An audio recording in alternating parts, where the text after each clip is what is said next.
नमस्कार बंधुगण, कहानी दुनिया को आपण मानकु स्वागत। आज चलंतु सुनिबा रवींद्रनाथ टागोर को लिखित गोटे कहानी अध्यापक। कॉलेज रे सहपाठी मानक मध्यरे मोर बेस प्रतिपत्ति थिला। समस्तक आखिरे मु समझदार और पंडित थिली। एहार प्रधान कारण जानी थाए बा न जानी थाए सबु विषय रे मोर गोटे निर्दिष्ट मत थिला। अधिकांश लोक हाँ बा ना कौनसीटाकू जोर दे कहि पारंती नाही। मु किंतु सेथिरे खूब पारंगम थिली। निजर मतामत जोर दे साब्यस्त करिबा मते बेस जणा थिला।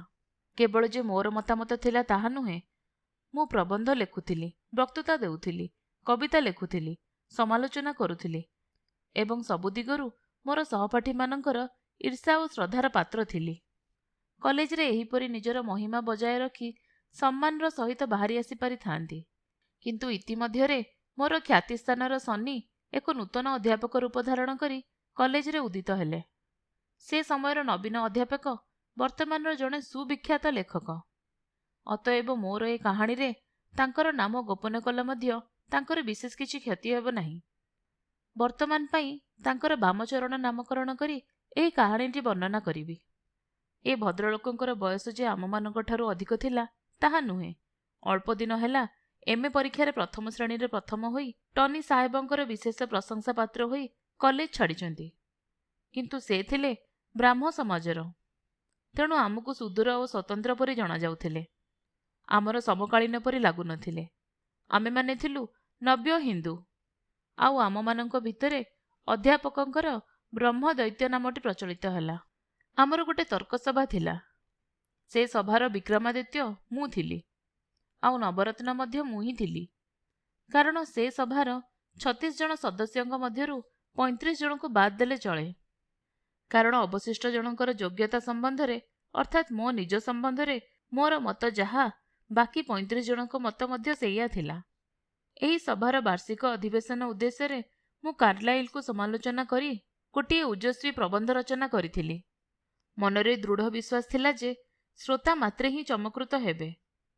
चमकृत हेबार कारण थिला मु मो प्रबंध रे आद्योपांत कार्लाइल को निंदा करिथिली। सेही अधिवेशन रे सभापति थिले बामाचरण बाबू। प्रबंध पाठ शेष हेबा परे मोर भक्तगण मो मतर तेजस्वितारे विमुग्ध और निरुत्तर होई बसी रहिले। काहार किछि पचारिबार नाही जानिबा परे बामाचरण बाबू उठी शांत गभीर स्वर रे संक्षेपरे बुझाई देले जे अमेरिकार सुविख्यात लाउलेल साहेबक प्रबंधरू जो अंशटी मु कॉपी करिछि से अंशटी अति चमत्कार होइछि। आउ जो अंश मोर निजस्व रचना सेठी को बाद देइथिले चली थांता। जदि से कहि थांते लाउएल को सहित नवीन लेखकर मतर आउ भाषार आश्चर्य एक देखा जाउछि, तेबे कथाटा सत्य हेले मध्य अप्रिय होई न थांता। एही घटना परे सहपाठी महल रे मो प्रति जो अखंड विश्वास थिला सेथिरे गोटे दाग पड़िला। केवल मोर चिर अनुरक्त अमूल्य चरणर हृदय रे लेस मात्र विकार जन्मिला नाही। से मते बारंबार कहिला, तुमर विद्यापति नाटकटा ब्रह्मदैत्य को शुणाई दियो, देखिबा निंदुकटार कौन कहिबार अछि। नाटकटी बामचरण बाबू को शुणाइबा प्रस्तावटा मते मंद लागिला नाही। मोर दृढ़ विश्वास थिला जे नाटकरे निंदायोग्य किछि नथिला। सुतरां दिने तर्क सभार विशेष अधिवेशन डाकी सदस्य वृंदक समक्षरे मोर नाटकटी पाठ कले। आउ बामाचरण बाबू तार समालोचना कले। से समालोचनाटी विस्तारित भावरे लिपिबद्ध करिबार प्रवृत्ति मोर नाही। संक्षेपरे कहिबाकू गले समालोचनाटी मोर अनुकूल हेला नाही। बामचरण बाबूंक मतरे नाटकर पात्रपात्रीगणक चरित्र आउ मनोभाव गुड़िक निर्दिष्ट विशेषता प्राप्त होई नाही। बड़ बड़ भाव और उत्साह विषय वर्णना करा जाइछि, किंतु से सबु वास्तवत अनिश्चित। लेखकंकर अंतर मध्यरु आकार और जीवन प्राप्त होई ताहा सृजित होई नाही। वृश्चिकर पृच्छदेशरे ही विष रही थाए। बामचरण बाबूंकर उपसंहार रे सेहीपरि तीव्र विष संचित थिला। से आसन ग्रहण करिबा पूर्वरु कहिले, मोर एही नाटकर अनेक दृश्य आउ मूल भावटी गेटे रचित टास नाटकर अनुकरण। एपरिक अनेक स्थान रे अनुवाद कुहा जाई पारे। ए कथार सदुत्तर थिला मु कहि पारिथांती हो अनुकरण, ताहा निंदार विषय नुहे। साहित्य राज्य रे ଚୋରି ବିଦ୍ୟା ସବୁଠାରୁ ବଡ଼ ବିଦ୍ୟା। ଧରା ପଡ଼ିବା ପରେ ମଧ୍ୟ ସାହିତ୍ୟର ମହାରଥୀମାନେ ଏହି କାର୍ଯ୍ୟ କରି ଆସିଛନ୍ତି। ଏପରିକି ସେକ୍ସପିୟର ମଧ୍ୟ ସେଥିରୁ ବାଦ୍ ପଡ଼ିବେ ନାହିଁ। ଯେଉଁ ସାହିତ୍ୟକରର ଅରିଜିନାଲିଟି ଅଧିକ, ସେ ହିଁ ଚୋର କରିବାକୁ ସାହସ କରେ, କାରଣ ସେ ଅନ୍ୟର ଜିନିଷକୁ ନିଜର କରିପାରିବା ପାଇଁ ସକ୍ଷମ। ଏହିପରି ଅନେକ ଭଲ ଭଲ ଉତ୍ତର ଥିବା ସତ୍ତ୍ୱେ ସେଦିନ କିଛି କହିପାରିଲି ନାହିଁ। ଅବଶ୍ୟ ତାର କାରଣ ବିନୟ ନଥିଲା। ଅସଲ କଥା ହେଲା, ଠିକ୍ ସମୟରେ ଏସବୁ କଥା ମନେ ପଡ଼ିଲା ନାହିଁ। 5-7 ଦିନ ପରେ ଏସବୁ ବ୍ରହ୍ମାସ୍ତ୍ର ପରି ମୋ ମନରେ ଉଦୟ ହେବାକୁ ଲାଗିଲା। ଶତ୍ରୁପକ୍ଷ ସାମ୍ନାରେ ନଥିବାରୁ ସେଗୁଡ଼ିକ ମୋ ନିଜକୁ ହିଁ କ୍ଷତବିକ୍ଷତ କରିବାରେ ଲାଗିଲା। ଭାବିଲି ଯେ ଏ କଥାଗୁଡ଼ିକ ମୋର ସହପାଠୀମାନଙ୍କୁ ଜଣାଇ ଦେଇପାରିଲେ ମୋର ଅପମାନର ଭାର କିଛିଟା ଲାଘବ ହେବ। ସେମାନେ ଭାବନ୍ତି ଚୋରି ମାନେ ଚୋରି। ମୋର ଚୋରି ଯେ ଅନ୍ୟର ଚୋରିଠାରୁ କେତେ ଅଲଗା, ସେ କଥା ବୁଝିବାର ସାମର୍ଥ୍ୟ ଯଦି ସେମାନଙ୍କ ପାଖରେ ଥାଆନ୍ତା, ତେବେ ମୋର ଆଉ ସେମାନଙ୍କ ମଧ୍ୟରେ ବିଶେଷ ପ୍ରଭେଦ ନଥାନ୍ତା। ବିଏ ପରୀକ୍ଷା ଦେଲି। ଭଲ ଭାବରେ ଯେ ପାସ୍ କରିବି ସେ ବିଷୟରେ ମୋର ସନ୍ଦେହ ନଥିଲା। କିନ୍ତୁ ମନରେ କିଛି ଆନନ୍ଦ ରହିଲା ନାହିଁ। ବାମାଚରଣଙ୍କର ସେହି କେତୋଟି କଥାର ଆଘାତରେ ମୋର ସବୁ ଖ୍ୟାତି ଓ ଆଶାର ମନ୍ଦିର ଭଗ୍ନସ୍ତୂପ ହୋଇପଡ଼ିଲା। କେବଳ ମୋ ପ୍ରତି ଅବୋଧ ଅମୂଲ୍ୟର ଶ୍ରଦ୍ଧା କୌଣସି ପ୍ରକାରରେ ହ୍ରାସ ପାଇଲା ନାହିଁ। ବାପା ମୋର ବିବାହ ସମ୍ବନ୍ଧ ସ୍ଥିର କରି ଗାଁରୁ ଡାକି ପଠାଇଲେ। ମୁଁ କିଛି ଦିନ ସମୟ ନେଲି। ବାମଚରଣ ବାବୁଙ୍କ ସମାଲୋଚନା ହେତୁ ମୋ ନିଜ ଭିତରେ ଗୋଟିଏ ଆତ୍ମବିରୋଧ ଭାବ ସୃଷ୍ଟି ହୋଇଥିଲା। ମୋର ସମାଲୋଚକ ସତ୍ତା ମୋର ଲେଖକ ସତ୍ତାକୁ ଗୋପନରେ ଆଘାତ କରୁଥିଲା। ମୋର ଲେଖକ ସତ୍ତା କହୁଥିଲା, ମୁଁ ଏହାର ପ୍ରତିଶୋଧ ନେବି, ଆଉ ଥରେ ଲେଖିବି ଏବଂ ଦେଖିବି ଯେ ମୋର ସମାଲୋଚକ ବଡ଼ ନା ମୁଁ ବଡ଼। ମନେ ମନେ ସ୍ଥିର କଲି, ବିଶ୍ୱପ୍ରେମ, ପର ପାଇଁ ଆତ୍ମବିସର୍ଜନ ଏବଂ ଶତ୍ରୁକୁ ମାର୍ଜନା ନେଇ ଗୋଟେ କିଛି ଲେଖିବି। ସମାଲୋଚକମାନଙ୍କୁ ସୁବୃହତ୍ ସମାଲୋଚନାର ଖୋରାକ ଯୋଗାଇବି। ସ୍ଥିର କଲି, ଗୋଟିଏ ସୁନ୍ଦର ନିର୍ଜନ ସ୍ଥାନରେ ବସି ଏହି କାର୍ଯ୍ୟ ଆରମ୍ଭ କରିବି। ପ୍ରତିଜ୍ଞା କଲି ଯେ ମାସେ କାଳ କୌଣସି ବନ୍ଧୁବାନ୍ଧବ, ପରିଚିତ ଅପରିଚିତ କାହାରି ସହିତ ଦେଖା କରିବି ନାହିଁ। ଅମୂଲ୍ୟକୁ ମୋର ପ୍ଲାନ୍ ବିଷୟରେ ଜଣାଇଲି। ସେ ସ୍ତମ୍ଭିତ ହୋଇ ମୋତେ ଚାହିଁ ରହିଲା। ଗମ୍ଭୀର ହୋଇ ମୋ ହାତକୁ ଚାପି ଧରି ମୋ ମୁହଁକୁ ଅନାଇ ମୃଦୁ ସ୍ୱରରେ କହିଲା, ଯା ଭାଇ, ଅମରକୀର୍ତ୍ତ ଅକ୍ଷୟ ଗୌରବ ଅର୍ଜନ କରି ଫେରିଆସ। ମୋର ଶରୀର ରୋମାଞ୍ଚିତ ହୋଇ ଉଠିଲା। ଅମୂଲ୍ୟ ମଧ୍ୟ କମ୍ ବଡ଼ ତ୍ୟାଗ କଲା ନାହିଁ। ସେ ସ୍ୱଦେଶ ହିତାର୍ଥେ ମୋର ସଙ୍ଗ ସୁଖ ଦୀର୍ଘ 1 ମାସ ପାଇଁ ସମ୍ପୂର୍ଣ୍ଣ ରୂପେ ବିସର୍ଜନ କଲା। ମୁଁ ଗଙ୍ଗା କୂଳରେ ଥିବା ଫାରାସ ଡଙ୍ଗାର ଗୋଟିଏ ବଗିଚା ଘେରା ଘର ଅଭିମୁଖେ ଚାଲିଲି। ଗଙ୍ଗା କୂଳର ନିର୍ଜନ ଘରେ ଚିତ୍ ହୋଇ ଶୋଇ ବିଶ୍ୱଜନୀନ ପ୍ରେମ ବିଷୟରେ ଭାବୁ ଭାବୁ ମଧ୍ୟାହ୍ନରେ ମୁଁ ବେଶ୍ ଗାଢ଼ ନିଦରେ ଶୋଇଯାଏ। ଆଉ ଅପରାହ୍ନ 5ଟା ସମୟରେ ମୋର ନିଦ ଭାଙ୍ଗେ। ଉଠିବା ପରେ ଦେହ ମନ କିଛିଟା ଅବସାଦଗ୍ରସ୍ତ ହୋଇ ଉଠେ। କୌଣସି ଉପାୟରେ ମନଟାକୁ ଖେଳେଇ ଦେବାକୁ ଆଉ ସମୟ କଟାଇବାକୁ ବଗିଚାର ପଛପଟେ ଥିବା କାଠର ବେଞ୍ଚରେ ବସି ଗୋରୁଗାଡ଼ି ଓ ଲୋକମାନଙ୍କର ଯାତାୟାତ ଦେଖୁ ଦେଖୁ ସନ୍ଧ୍ୟା ହୋଇଯାଏ। ନିହାତି ଅସହ୍ୟ ହେଲେ ଷ୍ଟେସନରେ ଯାଇ ବସେ। ଘରକୁ ଫେରି ଖାଇ ପିଇ ଜଲ୍ଦି ଶୋଇପଡ଼େ। ଆଉ ସକାଳୁ କିଛି କାମଦାମ ନଥିବାରୁ, କେହି ସାଙ୍ଗସାଥୀ ନଥିବାରୁ ସକାଳ 8ଟା-9ଟା ପରେ ବିଛଣା ଛାଡ଼େ। ଏହିପରି ନୀତିନିୟମ ବିହୀନ ଭାବରେ କିଛି ଦିନ କଟାଇବା ପରେ ମୋର ଦେହ ଭଲ ରହିଲା ନାହିଁ। ବିଶ୍ୱପ୍ରେମ ଜନିତ କୌଣସି ଭାବନା ମଧ୍ୟ ମୁଣ୍ଡରେ ପଶିଲା ନାହିଁ। କେବେ ଏକା ଏକା ରହିବାର ଅଭ୍ୟାସ ନଥିବାରୁ ଗଙ୍ଗା କୂଳରେ ଥିବା ଘରଟି ମୋତେ ଶ୍ମଶାନ ପରି ଲାଗିଲା। ଅମୂଲ୍ୟଟା ମଧ୍ୟ ଏମିତି ଗୋଟେ ଗଧ ଯେ ଥରୁଟାଏ ମଧ୍ୟ ପ୍ରତିଜ୍ଞା ଭଙ୍ଗ କରି ମୋ ପାଖକୁ ଆସିଲା ନାହିଁ। ଏହା ପୂର୍ବରୁ କଲିକତାରେ ବସି ଭାବୁଥିଲି। ଘନ ପଲ୍ଲବିତ ବିରାଟ ବଟବୃକ୍ଷ ତଳେ ସ୍ୱପ୍ନାବିଷ୍ଟ କବି, ପାଦପ୍ରାନ୍ତରେ ସ୍ରୋତସ୍ୱିନୀ ଗଙ୍ଗା ଏବଂ ଚତୁର୍ଦିଗରେ କଳ୍ପନାର ଜଗତ ଆଉ ପ୍ରକୃତି। ଜଙ୍ଗଲରେ ଫୁଲ, ଡାଳରେ କୋଇଲି, ଆକାଶରେ ତାରା। କିନ୍ତୁ କେଉଁଠି ପ୍ରକୃତି, କେଉଁଠି ବିଶ୍ୱ, କେଉଁଠି ବିଶ୍ୱପ୍ରେମିକ? ଦିନକ ପାଇଁ ମଧ୍ୟ ବଗିଚା ଭିତରକୁ ପଶିନାହିଁ। ଗଛର ଫୁଲ ଗଛରେ ଫୁଟି ଝରେ, ଆକାଶର ତାରା ଆକାଶରେ ରହେ, ଆଉ ମୁଁ ମୋ ଘର ଭିତରେ ପଡ଼ି ରହିଥାଏ। ଆତ୍ମମହାତ୍ମା ପ୍ରକାଶ କରିବାର କୌଣସି ଉପାୟ ନ ଦେଖି ବାମାଚରଣଙ୍କ ପ୍ରତି ମୋର ଆକ୍ରୋଶ ଦିନକୁ ଦିନ ବୃଦ୍ଧି ପାଇବାରେ ଲାଗିଲା। ସେ ସମୟରେ ବାଲ୍ୟ ବିବାହ ବିଷୟ ନେଇ ଶିକ୍ଷିତ ସମାଜରେ ବହୁ ଯୁକ୍ତିତର୍କ ଚାଲିଥାଏ। ବାମାଚରଣ ବାଲ୍ୟ ବିବାହର ବିପକ୍ଷବାଦୀ ଥିଲେ। ଶୁଣାଯାଉଥିଲା ଯେ ସେ ଗୋଟିଏ ଯୁବତୀର ପ୍ରଣୟ ପାଶରେ ଆବଦ୍ଧ। ଘଟଣାଟି ମୋତେ କୌତୁକାବହ ଲାଗିଥିଲା। ସେହି ଘଟଣାର ପୃଷ୍ଠଭୂମିରେ ଗୋଟିଏ କାଳ୍ପନିକ ଯୁବତୀକୁ ନାୟିକା ଆଉ ବାମଚରଣ ବାବୁଙ୍କୁ ନାୟକ କରି ଗୋଟିଏ ବ୍ୟଙ୍ଗ ରଚନା କରିବା ପରେ ଏହି କୀର୍ତ୍ତିଟି ଅମର କାବ୍ୟର ମର୍ଯ୍ୟାଦା ପାଇବ। ଏ କଥାରେ ନିଶ୍ଚିତ ହେବା ପରେ କଲିକତା ଯାତ୍ରାର ଆୟୋଜନରେ ଲାଗି ପଡ଼ିଲେ। ଏହି ସମୟରେ ଯାତ୍ରାରେ ବ୍ୟାଘାତ ଉପୁଜିଲା। ଦିନେ ଅପରାହ୍ନରେ ଷ୍ଟେସନ ନ ଯାଇ ବଗିଚା ଘରଟିର ବିଭିନ୍ନ କୋଠରୀରେ ଘୂରି ବୁଲୁଥିଲି। ଉତ୍ତର ଦିଗର କବାଟ ଖୋଲି ଦୋତାଲାର ଗୋଟିଏ ଛୋଟ ବାରଣ୍ଡାରେ ପହଞ୍ଚିଲି। ପୂର୍ବରୁ ଆବଶ୍ୟକ ନଥିବାରୁ ଘରଟିର ଅଧିକାଂଶ କୋଠରୀ ମୁଁ ଦେଖିନଥିଲି। ଏହି ଛୋଟ ବାରଣ୍ଡା ସାମ୍ନାରେ ପାଚେରୀକୁ ଲାଗି ଦୁଇଟି ବଡ଼ ବଡ଼ ଜାମୁକୋଳି ଗଛ ମୁହାଁମୁହିଁ ଭାବରେ ଠିଆ ହୋଇଛନ୍ତି। ସେହି ଦୁଇଟି ଗଛ ଭିତର ଫାଙ୍କା ଦେଇ ପାଚେରୀକୁ ଲାଗିଥିବା ଆଉ ଗୋଟିଏ ବଗିଚାରେ ବଉଳ ଗଛଗୁଡ଼ିକୁ ଦେଖାଯାଉଛି। କିନ୍ତୁ ଏସବୁ ଅଳିକ ପଦାର୍ଥ ପରେ ମୋର ଦୃଷ୍ଟିଗୋଚର ହୋଇଥିଲା, କାରଣ ସେତେବେଳେ ଗୋଟିଏ ମାତ୍ର ଦୃଶ୍ୟ ଥିଲା। ଅନ୍ୟ କିଛି ଦେଖିବାର ଅବକାଶ ମୋର ନଥିଲା। କେବଳ ଦେଖୁଥିଲି ଗୋଟିଏ ଷୋଡ଼ଶୀ ଯୁବତୀ ହାତରେ ଖଣ୍ଡିଏ ବହି ଧରି ସେହି ବକୁଳ ବିଥି ମଧ୍ୟରେ ପଦାଚରଣ କରୁ କରୁ ପଢ଼ୁଥିଲା। ଠିକ୍ ସେହି ସମୟରେ କୌଣସି ତତ୍ତ୍ୱାଲୋଚନା କରିବା ପରି ମାନସିକ ସ୍ଥିତି ମୋର ନଥିଲା। ମୁଁ ଖାତା, ପେନ୍ସିଲ, କଲମ ଉଦ୍ୟତ କରି କାବ୍ୟ ମୁର୍ଗାୟାରେ ବାହାରିଥିଲି। ବିଶ୍ୱପ୍ରେମ ବିଚରା ତ ପଳାୟନ କରି ରକ୍ଷା ପାଇଲା। ମୁଁ କିନ୍ତୁ ଦୁଇଟି ଜାମୁଗଛ ଭିତର ଦେଇ ଯାହା ଦେଖିବା କଥା ଦେଖିନେଲି। ମଣିଷ ଜୀବନରେ ଏପରି ଦେଖିବାର ସୁଯୋଗ ଦୁଇଥର ଆସେ ନାହିଁ। ପୃଥିବୀରେ ଅନେକ ଜିନିଷ ଜାଣିନାହିଁ, ଜାହାଜରେ ଚଢ଼ିନାହିଁ, ଉଡ଼ନ୍ତା ବେଲୁନରେ ଉଡ଼ିନାହିଁ, କୋଇଲା ଖଣି ଭିତରକୁ ଯାଇନାହିଁ। କିନ୍ତୁ ଜାଣିଲି ଯେ ମୋର କଳ୍ପନାର ମାନସୀ ସମ୍ବନ୍ଧରେ ମୋର ଧାରଣା ସମ୍ପୂର୍ଣ୍ଣ ଭାବରେ ଭ୍ରାନ୍ତ ଥିଲା। ସେ କଥା ମୁଁ ଏଇ ଉତ୍ତର ଦିଗର ବାରଣ୍ଡାକୁ ଆସିବା ପୂର୍ବରୁ ଜାଣିପାରି ନଥିଲି।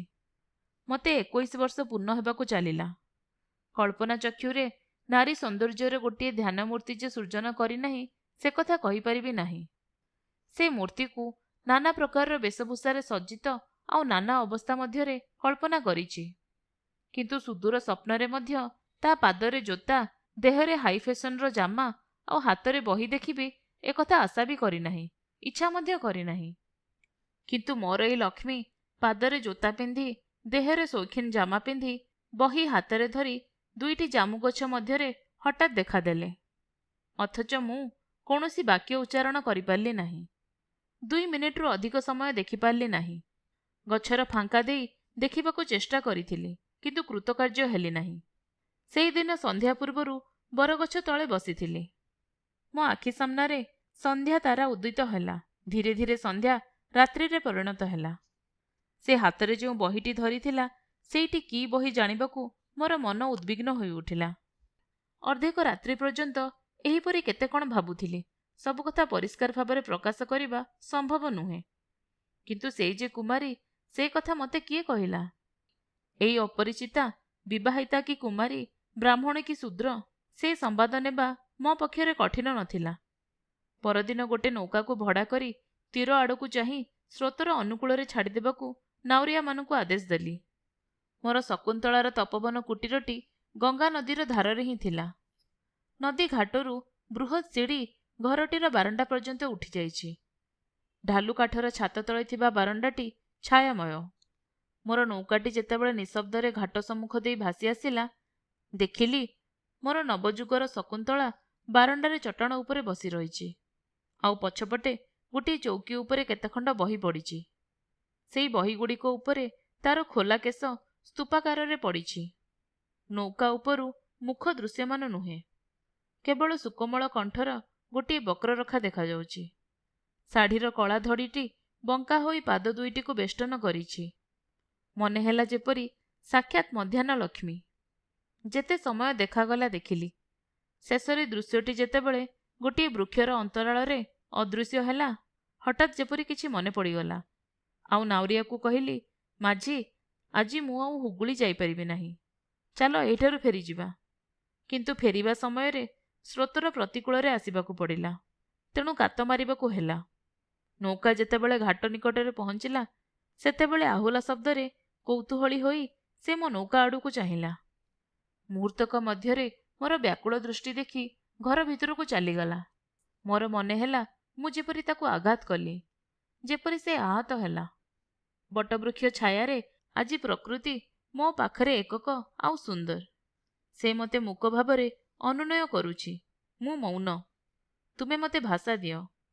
ମୋର ଅନ୍ତଃକରଣରେ ଯେଉଁ ଅବ୍ୟକ୍ତ ସ୍ତବ୍ଧ ଉତ୍ଥିତ ହେଉଛି, ତୁମେ ତାକୁ ଛନ୍ଦ, ଲୟ ଓ ତାନରେ ତୁମର ସୁନ୍ଦର ମାନବ ଭାଷାରେ ଧ୍ୱନିତ କର। ପ୍ରକୃତିର ସେ ନୀରବ ଅନୁନୟ ମୋ ହୃଦୟର ତନ୍ତୀରେ ବାଜୁଥାଏ। ବାରମ୍ବାର କେବଳ ଏହି ଗୀତ ଶୁଣୁଥାଏ, ହେ ସୁନ୍ଦରୀ, ହେ ମନୋହରିଣୀ। ଏ ଗୀତକୁ ଶେଷ କରିପାରିବି ନାହିଁ, ସଂଲଗ୍ନ କରିପାରିବି ନାହିଁ। ଏହାକୁ ଛନ୍ଦରେ ଗୁନ୍ଥି ବ୍ୟକ୍ତ କରିପାରିବି ନାହିଁ। ଏହି ସମୟରେ ଗୋଟିଏ ନୌକା ଆରପାରିର ନୌହାଟି ଷ୍ଟେସନରୁ ଆସି ମୋ ବଗିଚାର ଘାଟରେ ଲାଗିଲା। ଦୁଇପଟେ କୁଞ୍ଚ ହୋଇଥିବା ଚାଦର ଝୁଲାଇ ଛତାଟି କାଖରେ ଜାକି ହସ ହସ ମୁହଁରେ ଅମୂଲ୍ୟ ଓହ୍ଲାଇ ପଡ଼ିଲା। ଅକସ୍ମାତ୍ ମୋର ଅନ୍ତରଙ୍ଗ ବନ୍ଧୁଟିକୁ ଦେଖି ମୋ ମନରେ ଯେଉଁ ଭାବର ଉଦ୍ରେକ ହେଲା, ପ୍ରାର୍ଥନା କରେ ଶତ୍ରୁ ପ୍ରତି ମଧ୍ୟ କାହାର ସେପରି ମନୋଭାବ ନ ହଉ। ଦିନ ପ୍ରାୟ 2ଟା ବେଳେ ମୋତେ ଘାଟ ପାଖରେ ଗଛ ତଳେ ପାଗଳ ଭଳି ବସିଥିବାର ଦେଖି ଅମୂଲ୍ୟ ମନରେ ବଡ଼ ଧରଣର ଆଶାର ସଞ୍ଚାର ହେଲା।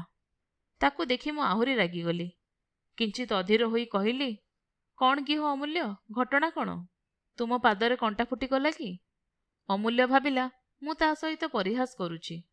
ହସି ହସି ପାଖକୁ ଆସି ଧୀରସ୍ଥିର ଭାବରେ କହିଲା, ଯେଉଁ ହାସ୍ୟ କବିତାଟା ଲେଖି ପଠାଇଥିଲ, ତାକୁ ପଢ଼ି ହସି ହସି ମୋ ପେଟ ଫାଟିଗଲା। ଏତିକି କହି ତାର ଗୋଟେ ପଂକ୍ତି ଆବୃତ୍ତି କରି ହସି ହସି ପୁଣି ନାକେଦମ ହୋଇଗଲା। ମୋର ଇଚ୍ଛା ହେଲା ହାସ୍ୟ କବିତାଟା ପୋଡ଼ି ଜଳି ଦିଅନ୍ତି। ଅମୂଲ୍ୟ ସଂକୁଚିତ ହୋଇ ପଚାରିଲା, ତୁମର ସେ କାବ୍ୟ କେତେ ଦୂର ଗଲା? ଏତିକି ଶୁଣି ମୋ ଦେହରେ ନିଆଁ ଲାଗିଗଲା।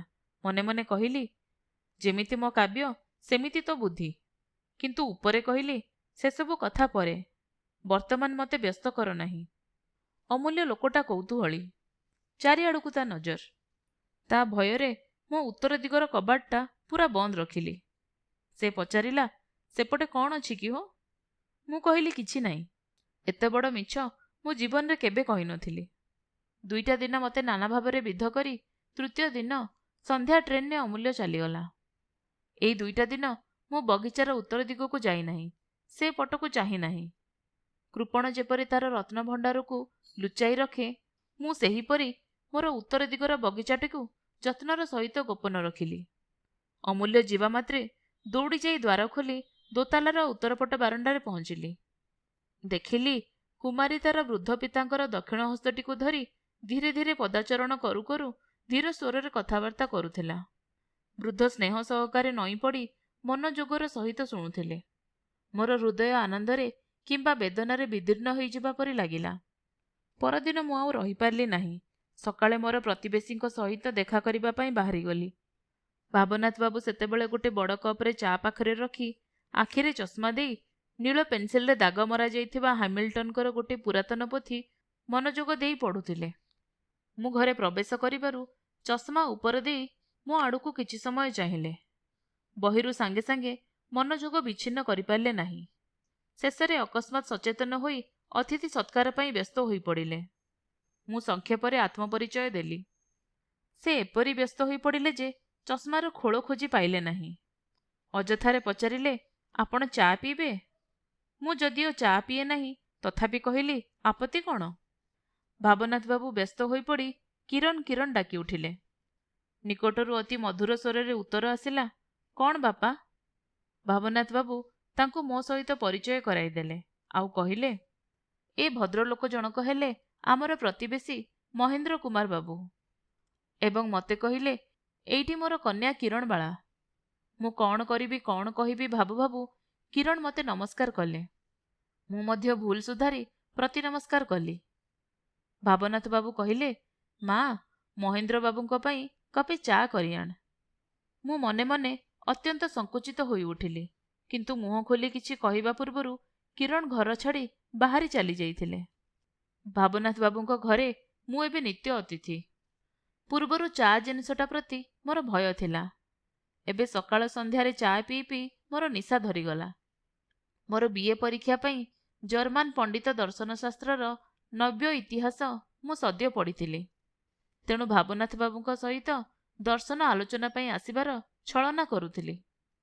ସେ ହାମିଲଟନ ଇତ୍ୟାଦି ପୁରୁଣାକାଳିଆ ବହି ପଢ଼ୁଛନ୍ତି ଦେଖି ତାଙ୍କୁ କୃପାପାତ୍ର ବୋଲି ଭାବୁଥିଲି ଏବଂ ମୋର ନୈବ୍ୟ ବିଦ୍ୟା ଆଡ଼ମ୍ବର ସହକାରେ ଜାହିର କରିବାକୁ ଛାଡ଼ୁନଥିଲି। ଭାବନାଥ ବାବୁ ଏପରି ଜଣେ ଭଦ୍ରଲୋକ ଆଉ ଏପରି ସଂକୁଚିତ ଯେ ମୋ ପ୍ରତି ଅଳ୍ପ ବୟସ ଯୁବକର ସବୁ କଥା ମାନି ଯାଉଥିଲେ। ଆଉ ତିଳେ ମାତ୍ର ପ୍ରତିବାଦ କରିବାର ପ୍ରଶ୍ନ ଉଠିଲେ ବ୍ୟସ୍ତ ବିବ୍ରତ ହୋଇ ପଡ଼ୁଥିଲେ। ତାଙ୍କର ଭୟ ଥିଲା ଯେ କାଳେ ମୁଁ କ୍ଷୁଣ୍ଣ ହେବି। କିରଣ ଆମର ଏହିସବୁ ତତ୍ତ୍ୱାଲୋଚନା ଚାଲିଥିବା ସମୟରେ କୌଣସି ନା କୌଣସି ବାହାନା କରି ସେ ଜାଗା ଛାଡ଼ି ଚାଲିଯାଏ। ସେଥିପାଇଁ ମୋ ମନରେ ଯେତିକି କ୍ଷୋଭ ହେଉଥିଲା ସେତିକି ପରିମାଣରେ ଗର୍ବ ମଧ୍ୟ ହେଉଥିଲା। କିରଣକୁ ଯେତେବେଳେ ଦୂରରୁ ଦେଖୁଥିଲି ତାକୁ ଶକୁନ୍ତଳା, ଦମୟନ୍ତୀ ଆଦି ବିଚିତ୍ର ନାମରେ ଆଉ ବିଚିତ୍ର ଭାବରେ ଜାଣୁଥିଲି। ଏବେ ତାକୁ କିରଣ ବୋଲି ଜାଣିଲି। ସେ ମୋର ମାତୃଭାଷାରେ ମୋ ସହିତ ନିତାନ୍ତ ସାଧାରଣ ଭାବରେ କଥାବାର୍ତ୍ତା କରେ। ସାମାନ୍ୟ କଥାରେ ସରଳ ଭାବରେ ହସି ଉଠେ।